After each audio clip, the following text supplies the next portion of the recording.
All right, and welcome to the Helicopter Podcast. I'm Halsey Scheider, and I'm super excited to have you joining me today. If it's your first time listening, thank you. Make sure that you go back and check out all of our previous episodes, even though today's episode is truly the best episode ever, because I have my longtime dear friend, Josh Gianni. We go way back, flight school days. Um, he's just one of the guys that I think I'll know for my entire life. He's hilarious. He's a great pilot. We'll talk about some of the awesome training that I actually got from Josh, and someone that I love keeping in touch with, and a guy that has a super cool job now flying for Maryland State Police. So I'm excited to talk all about that. Josh, welcome to the Helicopter Podcast. How are you? Good. Thanks, Halsey. Appreciate you having me on. Yeah, I feel like we just did this, Josh. It's weird. I think maybe it feels like we just did this. Yeah. Yeah. So, yep, we're having some technical difficulties this morning. Not only were Josh and I having a hard time getting out of bed, but apparently our computers, or more so, I'm going to blame it on Josh's computer. You can So blame me. It's fine.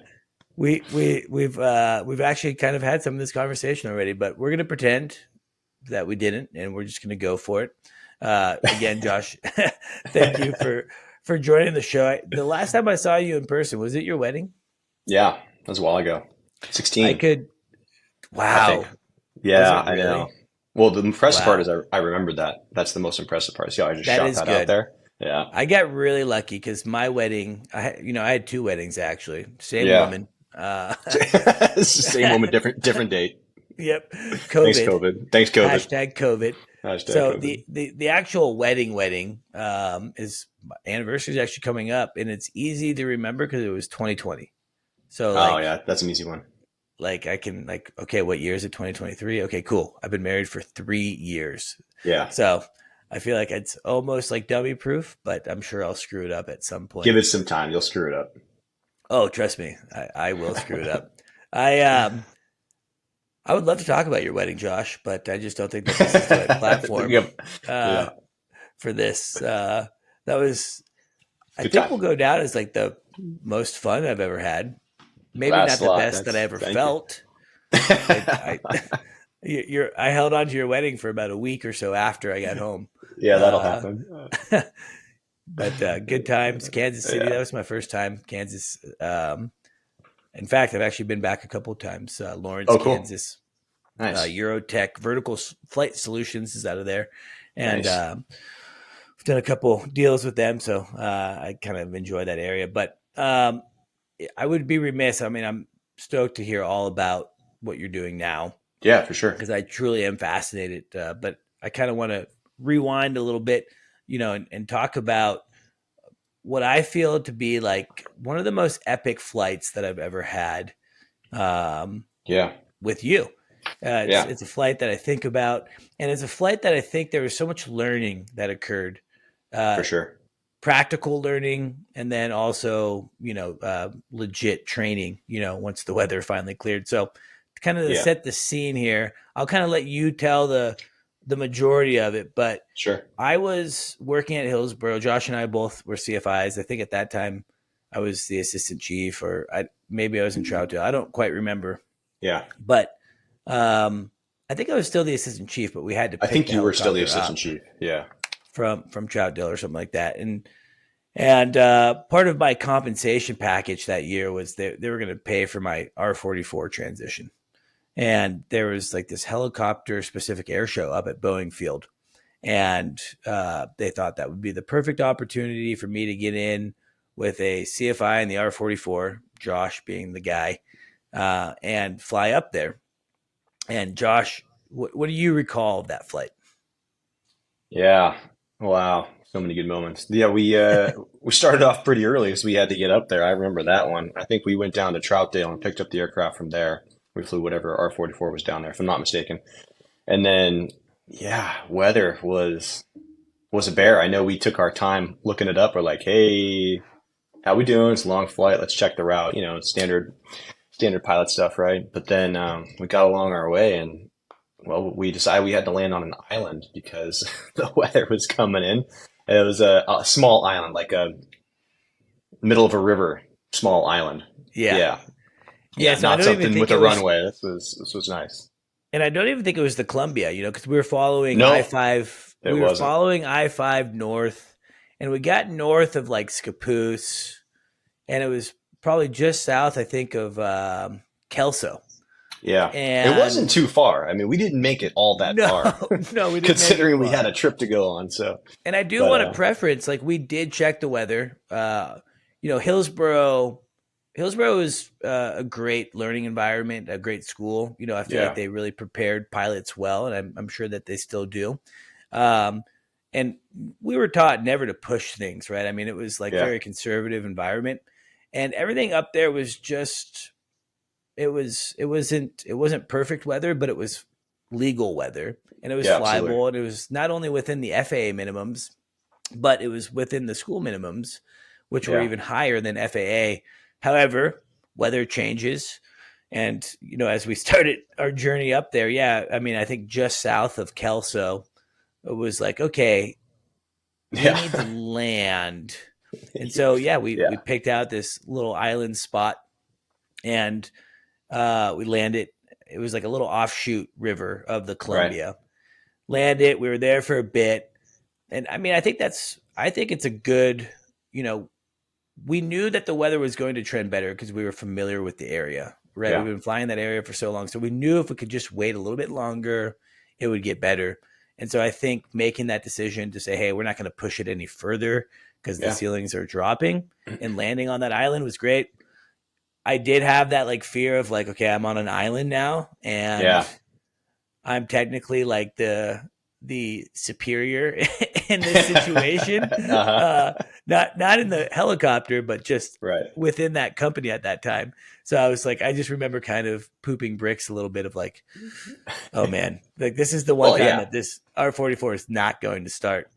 Yeah. Anytime you do But something out of the norm and you're like, I've never played this scenario out before in my head, you're going to panic. You're going to say like, well, maybe make the right decision or not. And, somebody can, quarterback this whole flight for us if we want and say, well, why didn't you just turn around and say, well, because like you said, we were familiar with the area. We figured it's morning weather as it was, and it did prove us, thankfully. We proved ourselves right as yeah, it cleared, and then we pushed on, right? So, yeah. So I think we um, were on the island for probably about an hour. And honestly, I recall the island experience being really fun. Like yeah, it was pretty cool. there was like a little panic of like, oh god, this thing's not going to start, but whatever. But ultimately, I think we were just like skipping rocks in the river and Yeah, just shooting the breeze and having a good time. yeah, Weather clears a little bit. We take off, and we made it, I think, just north of like Olympia, and then sure right. enough, Wool. We turned around. And Yeah, yeah, and this was interesting, and I'm glad that you actually brought it up when we had talked about this previously. Is that this was kind of our first experience with like crew resource management. I recall you took charge. I mean, you were the PIC of the helicopter, and like yeah, you actually were like, "Hey, look, you fly the aircraft, and I'm going to work out the navigation and the radios." And at that point, we had to turn around, and I think we ended up at like Olympia, yeah. We did. or it must have been Olympia for Yeah. another little another little break. By this time I think the air show started, 2 hours Oh yeah, ago. we were not on time to that air show by any means. But you know what? Nobody else really was Yeah, either, no right? one else was because the weather So was horrible. yeah, And it finally kind of cleared enough. And again, getting into Seattle, it wasn't great weather still. And we kind of still maintained that, okay, Halsey, you fly, and Josh, you're going to work radios and navigation. And I remember we actually had to go out, I think, east, and kind of cut around, Yeah. and we ended up coming back in. And yeah, we successfully landed at Boeing Field. Of course, like the All, second we skids touch, it was like, blue blue sky, sky. beautiful. It just all completely, and everybody's laughing about it. And I remember when we talked to Air National Guard Lakota guys that, they'd just gotten those things, whatever, was that 15, 10 years ago, whatever. And I'm like, how'd you guys get here? And they're like, well, we flew IFR. We're like, oh, well, yeah, duh. I mean, that's a nice feature. Yeah, And yeah, they're we like, did how'd you too. guys get here? I'm like, let's tell you about that. Yeah, we did the old I follow roads IFR Yeah. for that Yeah. day. All within Uh, legal limits, mind you. all yes, All within legal limits, and talking to approach once in a while. So yep. we were on it. It was just a great trip to get out of the box.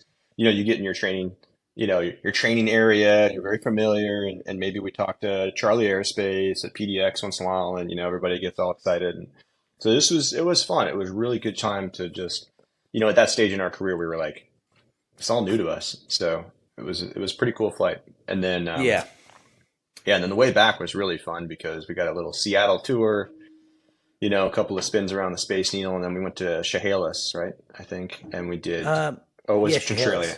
Chehalis. Chehalis, I yeah, think it was well, I think the airport's called Centralia, but it's in Chehalis. I don't know. yeah. I like that. Your memory's Right? better than mine. We're just Yeah, gonna pretend that that's right.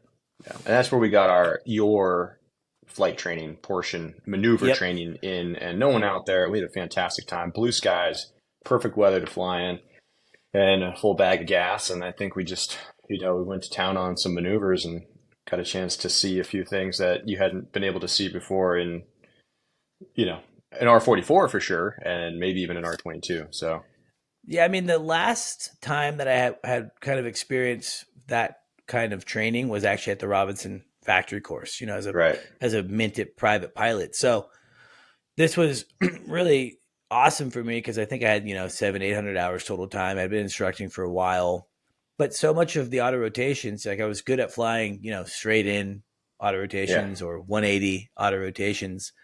But you had had more experience of kind of advanced autos, different profiles, zero airspeeds, starting with speed, going to zero, starting at zero, going to speed, all these different configurations that I just had never really done.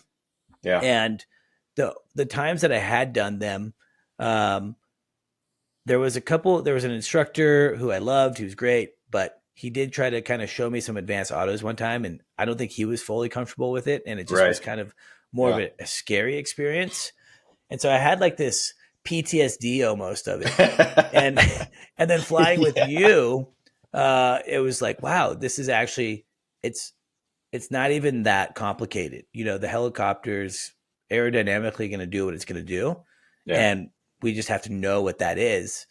And that was a really important flight for me because it got me more comfortable in those profiles, made me a better pilot that day. But then going Nice. into teaching CFI training, I was more prepared at this option of, doing zero airspeeds and different profiles.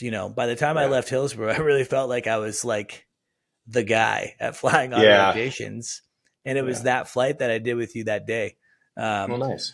so yeah, I don't know. That was just, it's one of those flights that you just never forget, right? Yeah. You rack up thousands of hours in your logbook, and most of your flights you kind of don't recall or remember.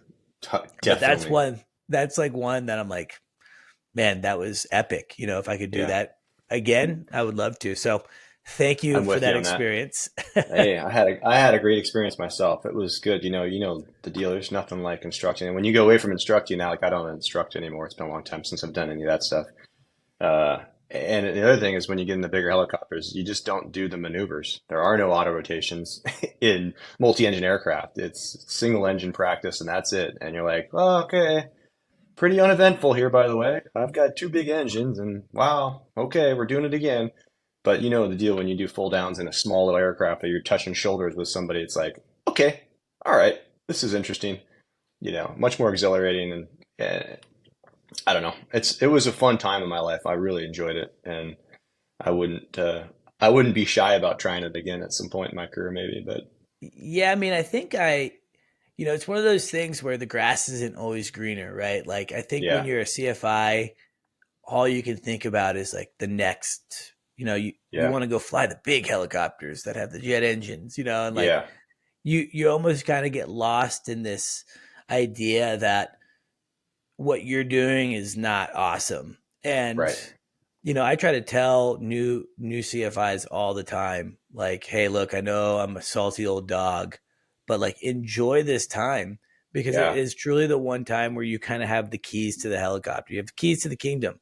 You want to Yeah. go do off airports, you're gonna go do off airports. You want to go do autos, you're gonna do autos. Because yeah, like you said, when you get into the real commercial world, you're not doing that, That goes and away. especially now that Yeah. you're flying twins, yeah, you're really Yeah. not doing that It stuff. does. Because the focus later on is about production. Typically, you tell them it's all about money and time is money. And, they don't spend a lot of time on, most companies don't spend a ton of time on training. Some do. I'll tell you about my job in a little bit, but yeah, we spend a ton of time on training, surprisingly, but it's expensive, so you got to maximize that time where it's always in a state of mind of like, okay, get your training syllabus done, whatever you want to call it. And then that's kind of it. And then get back in service so that you can provide the service that whatever your company is that does it. So yeah, that's a time, cherish that time. And I'll say one more thing, because I know that was like my CFI, as I was teaching CFI students, I had a couple students, which I always thought were fantastic, but I realized looking back that I may have pushed too hard because I had this high expectation, and most all of my students got hired, which I was proud of. But I had to look back and be like, they're also here to have fun. So for some of those students, I think, as you're talking about, I pushed you maybe a little too hard on the serious note. I apologize for that because, I don't want to take the fun out of it. You think you're a fun guy and then you get in the cockpit and you're like, all right, you will do 17 fold down autos perfectly or you're not leaving this helicopter because I know you Yeah. could do it. And you're like, you look back and, you look at the look on his face like, oh man, sorry. My bad. I apologize for that, but Yeah, I I have, just, enjoy it. I it's funny that you say that because I actually had kind of reconcile some of my Hillsboro time.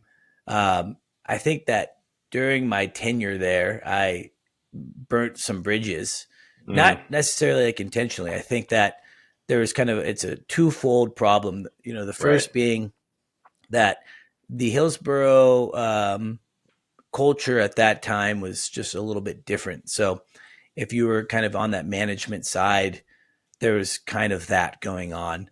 Sure. So that was part of it. Whether I was doing, whether I was being a bad manager or not, I was just kind of part of that team, right? So I was kind of pushed into that. But on the CFI side of the house is when I did my CFI training, did my check ride, got hired, and man, I don't think I was that good. I don't think that I was fully prepared to actually understand like what it meant to be a CFI. And because of that, when I got the opportunity to do CFI stage checks, I wanted to kind of set the intensity super high and Hmm. make sure that, okay, hey, if I'm going to fail this person, it's going to be for something that is warranted, and also that's something like a hopefully like a light bulb moment for Yeah. them of like, Sure. oh, okay, I get it, And so I definitely like have talked to a lot of people in the past, that I've either trained or CFIs that had worked under me or people that I did stage checks with. And I think for the most part, I'm like 98% in good graces now. Uh, That's pretty solid. You could live with that. I think there's maybe a couple couple folks out there that Yeah. that maybe have, but it's one of those things. You're young. I was very young at that time, Yeah. and you only get kind of more mature. Actually, in fact, I remember at your wedding, a lot of the pilots were there that we had not seen for years, and Yeah. people were like, "Oh, you're so different now. Like, God, you've finally grown up." It's only And been 10 years. that was 8 years ago. So, Yeah. Yeah. but yeah, I mean, I think I think it's a good lesson though. I think if you're a CFI right now, you know, because I had CFIs that were the nicest people on the ground and absolute tyrants in the air. Yeah. Uh, and it was a very hard, I think it goes against kind of the fundamentals of instruction, right? Right. Of of being kind of like this crazy tyrant. So I do like what you said, that you do have to remember you're there to. It is a fun thing. That's why we all fly helicopters. Yeah. But you do have to kind of have that line of intensity and professionalism. Well, you also And care about your students in theory, and you want them, how the game goes. You want them to get hired, and not everybody gets hired, right? So you're, you befriend these people because they are cool and they're great typically, and you end up becoming friends with a lot of your students because then they become instructors, and you guys are, hey, there you go, we're best friends for life, right? But you don't see it at that point right there. You see it as like, I really like this kid to get hired for so many reasons. Kid, I mean, half of them were my age or older too, right? But you just, you want to try hard, and I guess, there's a competitive nature to it as well. So, you end up pushing a little bit. I mean, nothing was ever bad. It's just like maybe some of the fun, the basic joy out of like sitting there doing that might have been removed, and replaced with a little extra work. Like, hey, take this seriously because this is your career. This is your job. I mean, this is what the thing is, this is what you want to do. So you need to kind of figure that out. And my flight instructor was a German military guy, right? Who was, they said they paired him up with me. I don't, not like they knew me, like, oh, you were in the military, so we give you this guy, and he was great. Torsten was fantastic, but I was going to say you it was know, Torsten, right? yeah, but he could raise his voice to Torsten me and Hella. he'd be like, stop doing that. Stop doing that. I'm like, what am I doing? He's like, whatever you're doing, just stop doing it. Like, oh, okay. Like some people would be offended by that, but I was like, yeah, you're right. I should stop doing whatever it is I was doing. That makes sense because it was wrong. And then you just move on. But, that's not for everybody. And that's the fine You line of have like to. instruction. You have to tailor your instruction and your emotions and all those things, and bottle them up and put them in the right place. So, but either way, it was a fantastic time. I had a great time.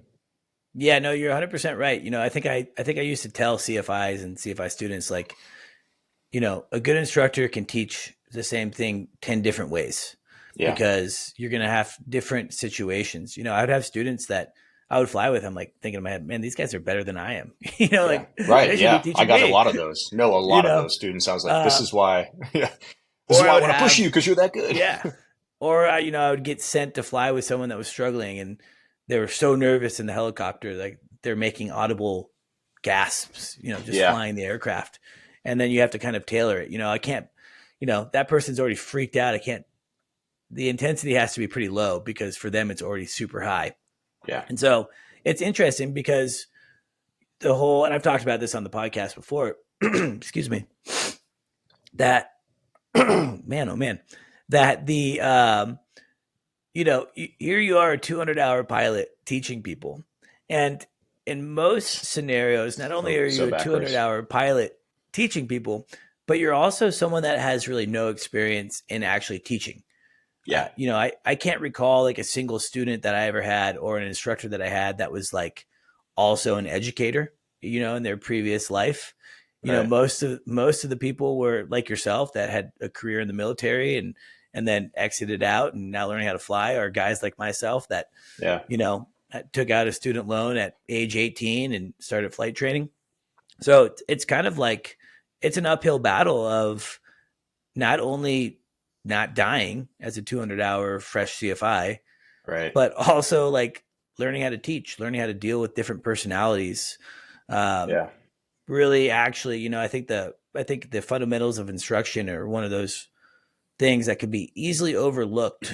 I was talking with a guy recently that was like, "Oh yeah, I just kind of memorized all that stuff and breezed through it and took Hmm. the test." And Yeah, I right. talked to him. I said, "Hey, look, I know it sounds silly, but don't take the FOIs for granted, because Right. actually that's what's gonna make you kind of this effective instructor." So Sure. good times. I'm glad that that you two enjoyed that experience of just being a CFI.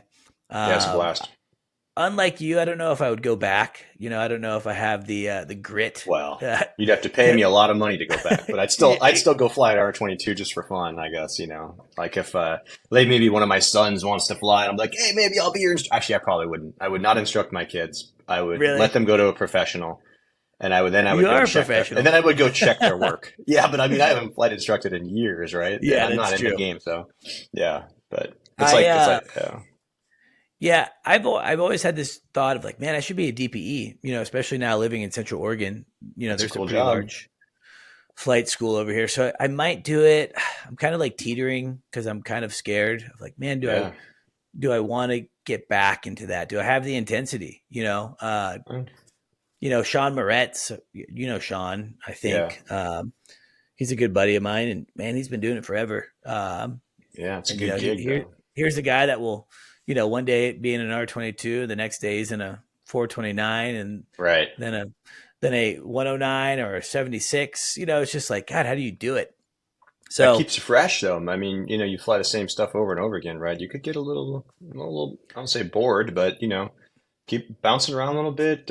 Seems kind of interesting. You're like, hey, this is fresh. This is new. Oh, I haven't been in this in a while. This is great. yeah, yeah, maybe I will.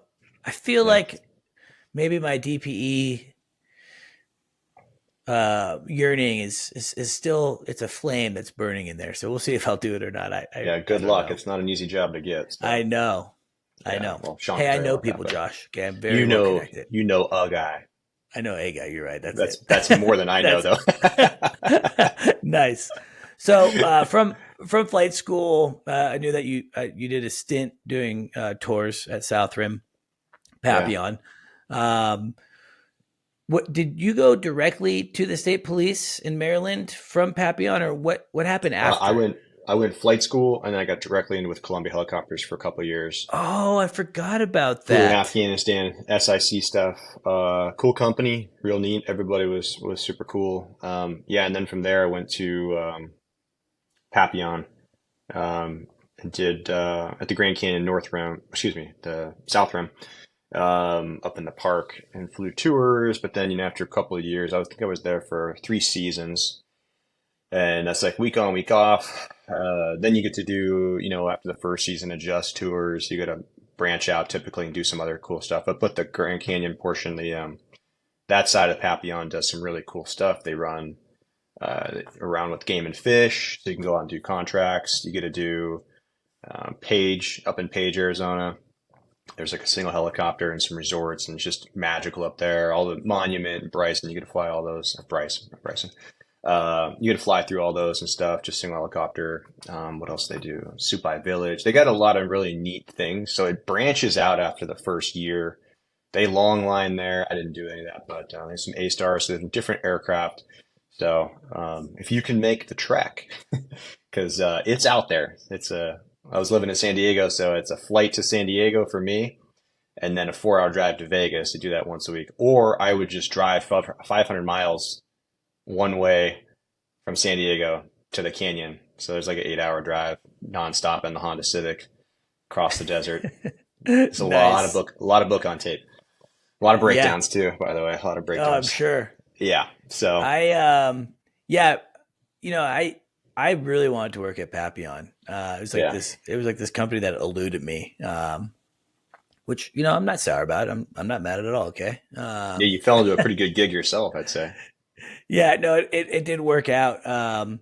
Honestly, I think one of the reasons I didn't get picked up at Papillon was some of what I was talking about with Hillsboro, right? Yeah. I think Oh, there's sure. people I think there's people at Papillon were that didn't love me, for whether it was right or wrong, I don't know. And Yeah. that kind of impeded, I think, my ability. That's at least what I tell myself. Um, but yeah, no, I remember. I mean, I've had so many friends work South Rim, and Yeah. I would have. I ultimately was in Vegas, at Maverick, and so I would have a lot of South Rim buddies. I think, including yourself, Uh-huh. often hit me up, be like, "Hey, dude, can I crash on your couch? Oh yeah, I, on my way I to didn't get the Vegas. flight, Yeah. or Yeah. whatever."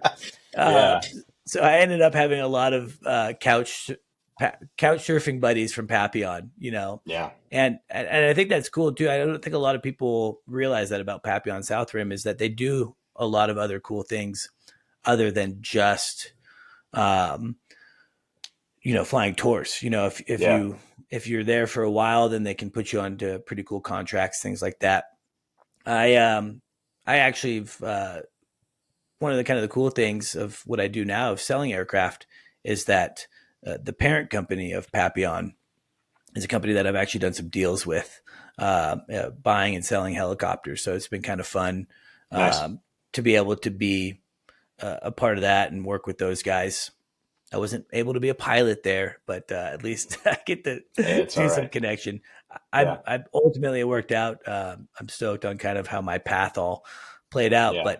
but Papillon for a long time was like that great white buffalo that I just couldn't get to. Well, here's a humble story. I'll tell you, since you're saying it's hard, I'll tell you, I got an interview there in January with two of my students, right? So there was just three of us in this interview, separately. And I drive out there with one of my students. I don't know, say his name, Kobe, whatever, right? And we're prepping along the way. I'm refreshing myself on the R-22 POH, which I hadn't flown in 2 years because they apparently talk about the last aircraft. Point being, I got that interview because of some friends that were there, right? And I get the interview, I'm, just whatever. You're either a good interviewer or you're not. It takes a while to get to that point. I did not get hired right away. My two former students did. They got hired that day, and I didn't, right? So they only needed two. So you know what? Humble pie, right? Go back to San Diego, keep on the job hunt. I got a call from the chief pilot like in May. So, whatever, five months later. Hey, you want to come work? I'm like, yeah, I'll be there like next week. So, just when you think you're at a level or you think you're smart or, witty or, you've got this down, there's a lot of things going on there. But point being, stick with it. It's your gig. And I got lucky. And that was a callback probably because if I had guys, I know it was because there were guys there from Hillsboro that had talked well about me. So some buddies and things like that. And say, hey, give him a shot, and I appreciate that. So a lot of it is who you know, how you know them, and back to your point, from day one, you're an instructor. It's you know treat everybody with respect, and that goes. Maybe it might be 10 years down the road, but you're going to get that call, like, hey, buddy, I remember you from 10 years ago. Need a job? Yes, I do. Thank you. Because I really need this job right now. As there are a lot of jobs, things happen, and there's, whatever the case may be. So, but, Yeah, it's all, but yeah, after, I know that you've listened to every single episode, Josh, so you know yes, that that's a common theme. And so for our listeners out there that think that this is something that's repeated, it's because it's super important. Network, network, network. and don't burn a bridge. Don't burn a bridge. Don't Don't burn a yeah, bridge. don't burn bridges. Your first day of flight school is your first day of your interview. And Yeah, it sounds cliche, but it's so true. I have people that I was, around at flight school, whether they were peers or students or whatever, where the taste was not good, and it yeah, was like, man, if that name comes across, I would have to give my honest right, opinion. And that's very few. I have a very large percentage of people that were such awesome individuals like yourself at flight school, where it was like, I would love to be able to talk this person up and help them get a job. right, And I am at a point now in my career. Obviously, I'm not flying full time anymore, so I'm a little bit out of it. yeah, But there was a point where I kind of felt like the tables had turned a little bit to where I was finally able to give back because so many people advocated for me to get hired at places that I wanted to get hired at. That there was a time where I was then able to kind of repay it to the next generation coming through of like, hey, hey, I know this person here. Let me call them and, yeah, give you a good word or whatever. So I think it's really important. I think it's helping each other out. We all want to keep flying. We all want to make money. We want to keep yeah, progressing our career. And honestly, it's so much about who you know. If the yeah, right person can walk that resume into the chief pilot and say, hey, look, I know you got 1,000 resumes, but this Josh guy is solid. He's a good person, a good pilot. That goes so much further than a piece of paper resume. So, for sure. networking is so important. So you do your I forgot it. I totally forgot about the Columbia thing. I Yeah, had well, Dan, yeah, it's all right. I had Dan Dupker on Oh, recently. Dan, yeah. Nice. I Dan's love Dan. Dan works at Columbia now. I think he's been there for a couple Does of he? years. Oh, really? Oh, good for him. Yeah, doing both fixed wing stuff and helicopter stuff. I think Wow, he's even a Czech airman, I think, in the 107. And so it was fun. We had him on the podcast good for and him. kind of, That's learning great. about his trajectory.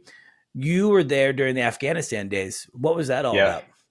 about? Yeah, they were hiring up SICs. They got an Afghanistan contract. I can't remember when. I think I was there from like 12 to 14 or 13 to 15, something like that.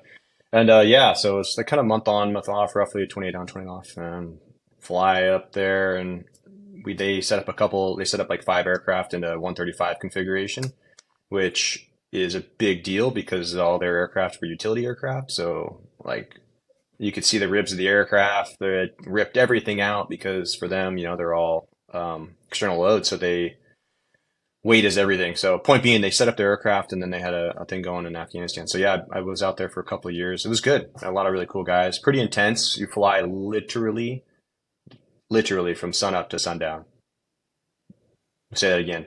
You fly literally from sunup to sundown. Columbia Helicopters was the first person off the pad, and they were like the last guys. And you were delivering, cargo. I mean, I would have like 9.5 hour logged days. You know what I mean? 25 days in a row. So Yeah, I mean SIC's got a that's little break because like every 2 days they would work in the office and do the schedule for the next day. So a little different. But those PICs they're animals, man. They're just pure machines. So yeah. they I yeah. I've had a couple buddies that flew the SIC Afghanistan contract. You being one of them, of course. And yeah, I've heard the same thing. It's Yeah. probably a bit of a blessing though, because You need a for break. me, personally, I feel like I would be like pretty high intensity just being kind of in Yeah. this war zone. It's not something that I would, this little Lake Oswego boy would necessarily thrive in that environment. I feel like I would be pretty homesick, at least for the first couple Yeah. Well, that hitches. happened to a lot of people. Yeah. They like didn't come out. They do a rotation and then they're like, no, I'm good. So they get a lot It's of like, they just roll through SICs. And I get yeah, it. And that's their mentality though too, is like, yeah, we invest a lot in our PICs, but the SICs, it's you got to earn it over there. There's no question about it. There's no entitlement. You sit there and you earn it, and I never got to PIC, so I just it is what it is. But um, it's a cool company, and I always speak well about them. So and yeah, the no, guys were great. Columbia is a staple, for Oregon, especially. I was Yeah, just, absolutely. I did some couple sold 3 helicopters for Life Flight Network, and they're based out of Aurora. And Yeah, right. Columbia Helicopters is right there north of them. And Columbia Helicopters is one of those places for me growing up, just around the corner, that as a little kid I always remembered. We actually went to the pumpkin patch right over there near Columbia. And Yeah, when you're a little kid and you're looking at these giant helicopters and you already kind of have like this aviation bug that you're born with, that yeah, was like always a highlight of like why we went to that pumpkin patch. So Halsey right. could look at the helicopters. God bless my parents.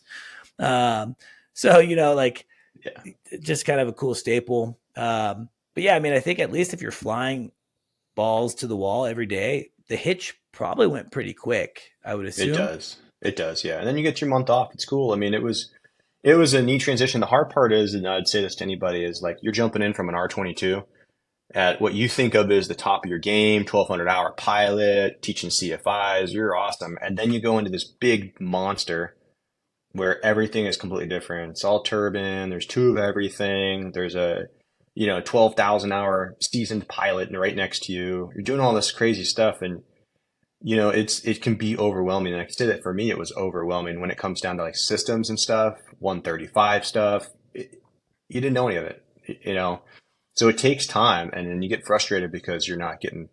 Why am I not upgrading? It's like, well, dude, you know what? You don't deserve it right now. And that was again my humble pie. You got to put your ego aside and say, like, I don't earn this right now. I haven't earned this. Like, I don't know my stuff.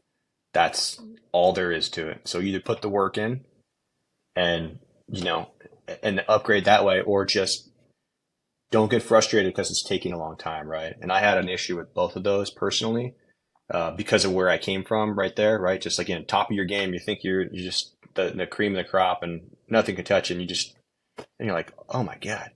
I mean, the first guy I flew with had like 25,000 hours. He was one of their top pilots, and they sent me on a logging logging. If you guys want to yeah, I recommend every single person do 1 day of logging, helicopter logging. And the test was, I came back and the chief pilot's like, after 2 weeks of logging out in the middle of Oregon, the first thing he asked me, if I remember, he's like, "Hey, did you throw up?" And I'm like, "No." He goes, "All right, very good. Test number one done." Like legitimately, people were ralphing because you just, as an SIC, you look inside, you look at the power, raise power. That's it. So you're like looking inside while he's violently shaking the aircraft for like 7 hours straight. I don't care if you don't get airsick or not. You are going to get airsick. It's how you handle the air sickness is really what the test is. So. But I anyways, uh, it's good company. Yeah. So, I remember calling you actually, and you telling me about yeah, that logging experience. it's an experience, man. I probably would have thrown up. Full disclosure. Halsey would have thrown up all over the place. I I don't just know why, but I just say, I'm an easy. Yeah. Even like yeah, exercise, like yeah, I'm like the guy that will puke and rally. I'll be yeah. like on a hard exercise, be like, "Ah," and just keep going. So it's just I don't know, it comes fast for me. So I was nauseous for the first couple of days, and after the first, and then you get used to it, and you're like, it's like flying in a full motion sim. If you've ever done that, that a lot of people have an issue with that too because it's just artificial, and you got these weird movements, and you're trying to look outside. Like, don't do that. Just stay inside. I've never had too many issues with the sim, Yeah. but I did. Um, Even like now as I've gotten older, like I can't be reading a book in the car as a passenger. Oh yeah. Like just things like that just throw me off. But I do want to make sure that we touch on what you're currently doing Yeah, yeah, yeah. Absolutely. before we. This is the hard I part know. when you do a podcast with your good buddies. It's like it's almost like a time to just catch up, I know. and so Get to the it's meat and potatoes, though.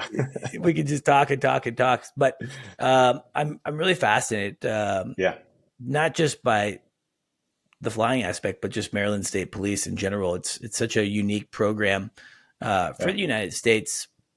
I don't think there's anything really like it. So if you wouldn't mind, for our yeah, listeners that are maybe not familiar with Maryland State Police, who are they? Obviously, more yeah, than just the Maryland State Police. Why do they have this very large flight program? Who's paying for this program? How does this all work? yeah, Because I find it very fascinating. yeah. It's really interesting because, again, I'm one of those people that had no clue who these people were or even where Maryland was. I'm a West Coaster, so the short story: my wife got hired out here. We moved out here, and I needed a job. And first things first, Maryland State Police is a fantastic job. The civilian on the pilot side, we're all civilians. So I'm not a sworn officer. You don't have to go through any police training, no academy. You don't carry a gun. The only thing that's interesting is you do have to take a polygraph. So that one gets us a little bit. But MSP, let's just call it that, they've been around since the 60s. And the short history is they kind of started one of, if not the first kind of real medevac in the country. So Vietnam era, one of the doctors, I'm probably butchering the history here, but one of the doctors down here in University of Maryland said, hey, if we can get people to the hospital faster, golden hour kind of concept, we can save a lot more lives like they're doing in the Vietnam kind of war situation. So that kind of progressed into, hey, let's use state police. They have a helicopter. And then no medics. They would just throw a body in the back and fly into the hospital. And then that progressed from there into jet rangers and then a fleet of jet rangers and then into the Dolphin in the 80s. And now we fly Augusta 139s. But in the progression to that, we have now gone from single pilot, single medic. Now the medics are they're all troopers. So they're state troopers who were already basically trained as paramedics. And that's the curriculum now is you pretty much have to be a paramedic and most of them are doing it beforehand. We fly the 139, which is two pilots, and we do two medics, troopers, big aircraft, super fast, total overkill, which is always awesome, right? Like you want more power, Totally. you want the guts, you want everything. So we have a hoist system, or excuse me, hoist program.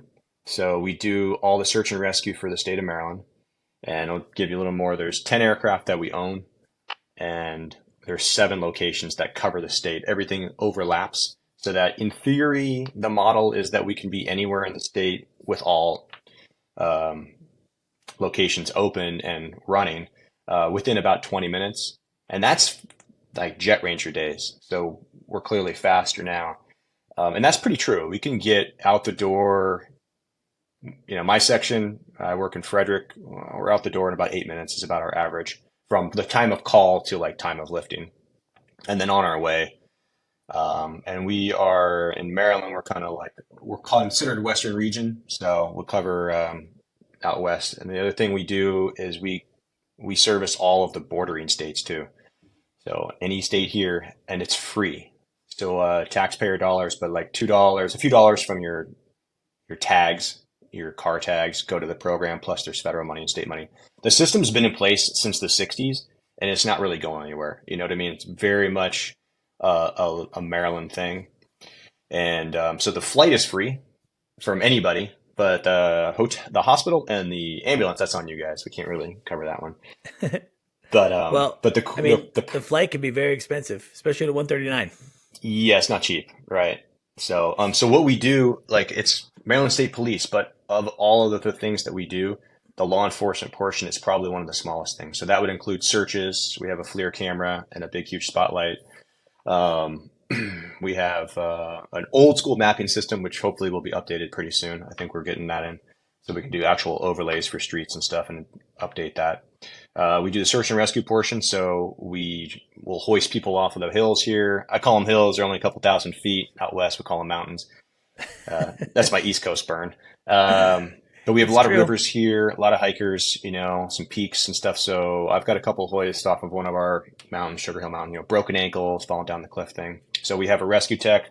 The crew chief will operate the hoist, send him down or her down. They'll work with ground crew or package him up in one of our apparatuses, bring him up. We don't do rescue swimmer stuff. So if it's over water, we just send down a floaty basket. So I think that's the technical term, floaty basket.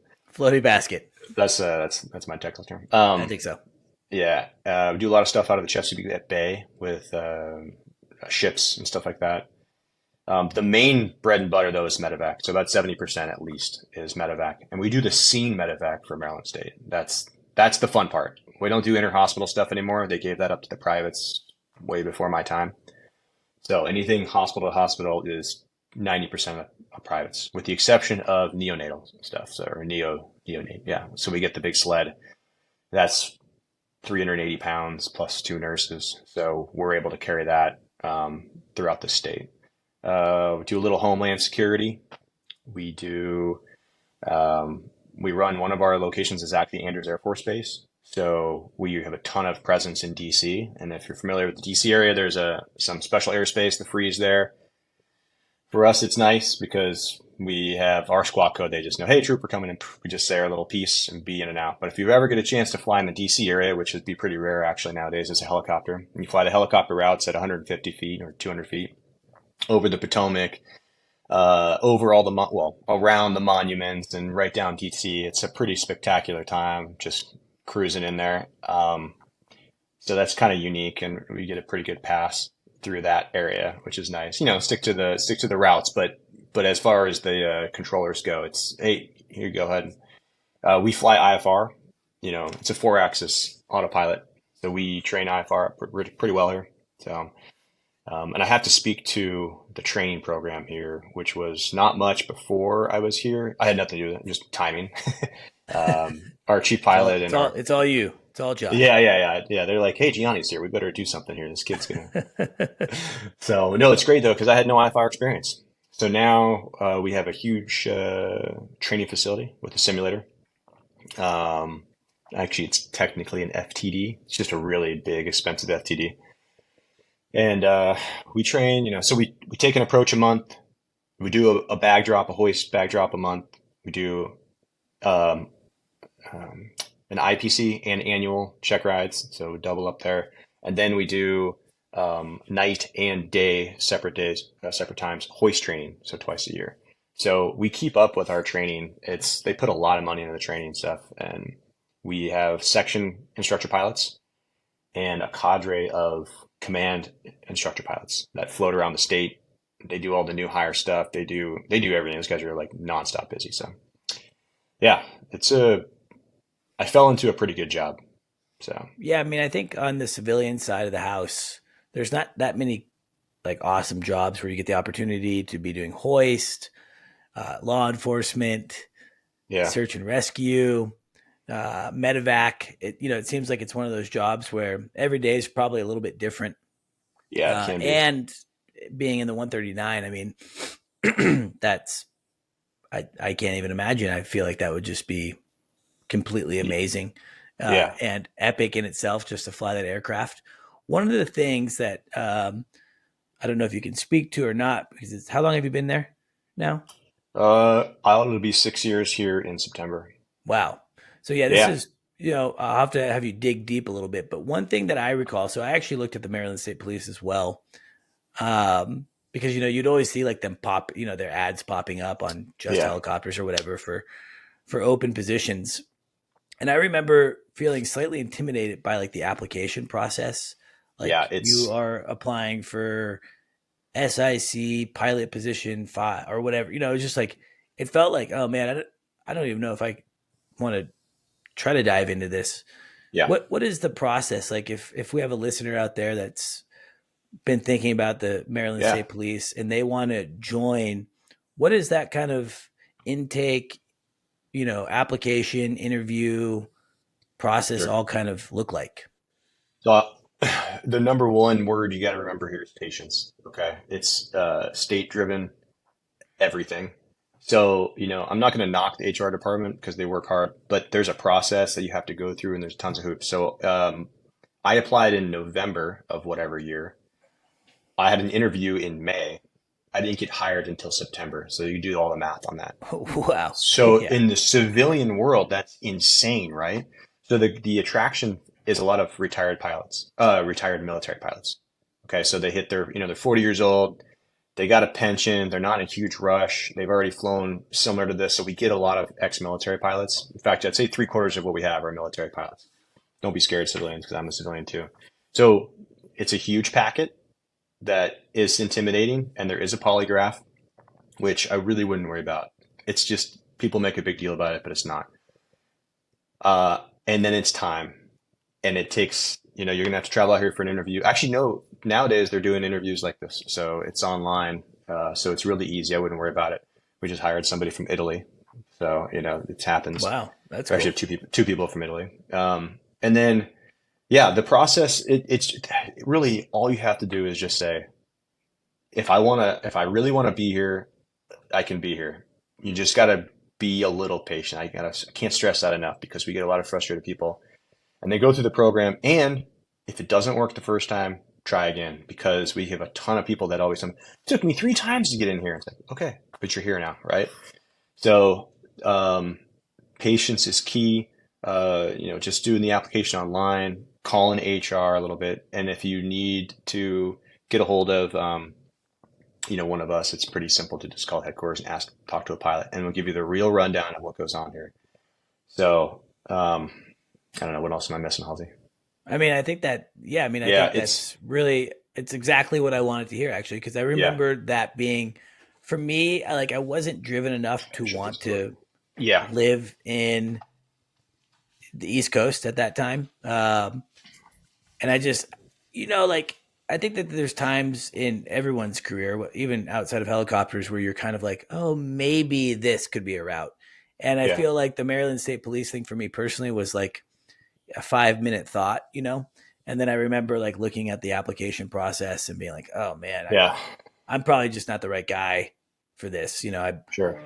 I'm just not, I don't have the patience necessarily. So, Well, uh, let me paint a little better picture because we just had monster pay raises, like 20% at least. So that is trying to be more competitive. The pay was always a little low here. And I know that's a big thing for people. You're looking at, hey, I'm going to move my whole family across the country and do this and that. Well, we just got good pay raises. So the new pay scale is actually pretty nice. The longer you're here, the better, of course. There's also a pension that's important to know. At 10 years, you're vested for a pension for life that you can start collecting at the age of 50, not 65 or whatever. So at 50 years old, you can start collecting that pension, if you retire from here. If you're prior military, you get a 5-year military credit. So at 10 years, I will be vested at 15 right out of the gate from your top three. And they do step promotions and they were really good to us. And the other thing I will say is during COVID, You want to talk about one of the most secure jobs in the country. I Seriously. mean, seriously, it was never once did you ever fear that you were going to do anything but fly more. And so, we had guys that left to the airlines in 2020, do the rotorcraft transition, that whole deal. Yeah, well, they ended up coming back. So, Of course, yeah, yeah, of that's a course common it did. theme. That's a Yeah, common theme with the rotorcraft transition yeah, deal. Yeah, no, I mean, I think it's awesome. I think that if you are listening to the podcast right now, you're kind of in a state of what do I want to do, and you have flexibility, whether you're single without kids and you can kind of just pick up and move, or you have a family. Uh, I feel like there's so many benefits to working for a state agency like Maryland State Police. yeah, Pension being one of them. It's amazing to hear that the pay raise went up. yeah. And I It's think that, nice. I guess the key thing is bureaucracy, right? Anytime you're involved in a government program, things Yeah, just take a little bit longer. they But do. if it's something that you really, really want to do, then, I would encourage you to put your patient cap on and Yeah. reach out to guys like Josh. I mean, it sounds like, man, they can call HQ and ask to talk to a pilot. Yeah, Um, absolutely. I'll absolutely give you the heads up. I have no problem talking with anybody. We need people. We're a little short, but that's because the process is so long. And then once you're here, the training process takes a while too, but you're getting paid, so it doesn't really matter. and Yeah. are you, at this point, are you a PIC?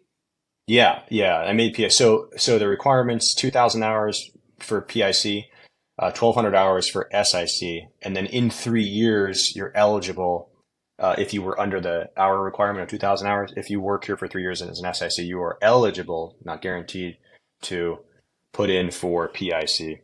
So we have a couple of those holdovers that, they've been here long enough and they've, done their deed. And then you do a little bit of a board kind of an interview, which, for whatever that's worth, it's pretty good. But yeah, I've been a PIC since the beginning. The other thing is, getting your location where you want to be, patience. I had to go to two different locations first, Andrews Air Force Base in Cumberland, before I landed at my job here. I live 6 miles away from work. I can ride my bike to work. It's a great situation. Once you get at your section, it's a cool job. Any given time, your flight could be 2 in the morning, NVG flight, flying down to Shenandoah River to hoist, uh, somebody off of the river that was left out there, whatever, from a raft, whatever the deal is. You hoist them up, and then you're right into a medevac, taking them on down to DC, flying through the freeze on the river routes. Do you know what I'm saying? So you get a lot of stuff in one flight. So kids are home. Hey, kids are home. Hey guys, this is a podcast. This is how podcast works. We roll Yeah, with it yeah. all, Heck and yeah. the helicopter podcast is very kid friendly. So you do have two little ones, right? We do, yeah. Little one is not quite two yet. That's the one you hear in the back. Wow, He's really he's going. pissed. I live in an old house. I have thin walls.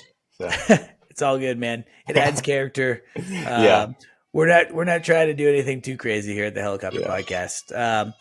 I mean, hey, part of being a helicopter pilot is balancing the family life, right? yeah, Uh, yeah, Being able to be in a position where for you, I mean, God, that's ideal. 6 miles away, yeah, you're a married guy with two kids. yeah, Um, you're able to provide, you have a good living, a good pension on the horizon. So, I think, it's a good reminder to hear your kids in the background there because, yeah. you're able to be there. You're able to be present. And I Right. think that's not always achievable or easy to do in the Yeah, helicopter world. So I think that's really cool. yeah, Um, and I think it's neat too that your wife is a pilot. You guys yeah, met back at Hillsboro. She flies the stuck wing type of aircraft. yeah, yeah. Um, Fixed folk. but flying what, a Gulfstream now? Yeah, she's in the Gulfstream 550, and then she flies a Citation Sovereign. I just want to She's the set the reason we scene came out too for here. like our listeners. Like his wife is not only like the nicest and coolest gal out there, but like she's like pretty petite, So like I feel She's like 5 feet tall. She's five yeah, feet. I don't want to. She's small. Okay, she's short. She's a tiny woman. Yeah, And so, like, when you tell me she's like flying like this G550, I'm like, the shift, like, I just picture like this little Rachel Yeah, flying this big ass airplane. It's I know super cool. when she got typed not too long ago, I was like, I think you might be the smallest Gulfstream pilot in the world now. I don't know. We should check that. I think You you're on the should. list for you might be the shortest one. So, That's so funny. No, she's a so total badass. she's a Um, boss. I, the whole, aviation's cool. Flight school is fun, right? I mean, look at you. I mean, Yeah, flight school is not only a good experience, you met your life partner there. yeah, And you get to share aviation with your spouse, which is pretty neat. yeah. So, well, Josh, thank you so much for Of course. providing me so much of your time. Yeah, Essentially, we had to kind of do this partially a couple over times. again. Yeah, yeah. So That's all right. I appreciate you giving me that Yeah, time. It's no always problem. such a wonderful time to catch up with you. I'm so pumped on where you're at, what you're doing, and I know that you're super stoked and happy. And if you're listening and you're interested in the Maryland State Police, you can reach out to me on the Helicopter Podcast social media pages, Instagram or Facebook, and I can maybe try to connect you with Josh. I'm Yeah, sure he that's would be fine. okay with that.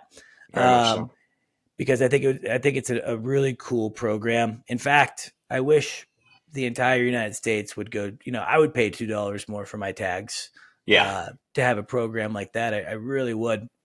Um, so I think it's a really neat deal. So Josh, thank you to You're our welcome. listeners. Thank you for continuing to listen. The reason I continue to do the podcast and invest in the podcast, like this cool new studio that I'm in, is because you guys are actually listening, which is crazy.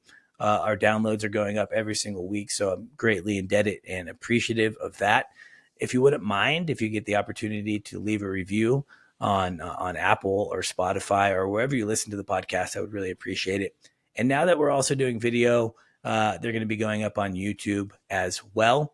We're still working out some of the kinks on the video, so it's a little bit of a low budget podcast, including the video. So be chill, be chill. We're good pilots, but I'm still kind of learning my way around some of this tech side. So we appreciate the listeners. Josh, thank you All so right. much. And can't wait for this one to launch. Yeah. We'll Good. Good talk to you. talking with you, Halsey. See you, buddy. All right. See you, buddy. Bye.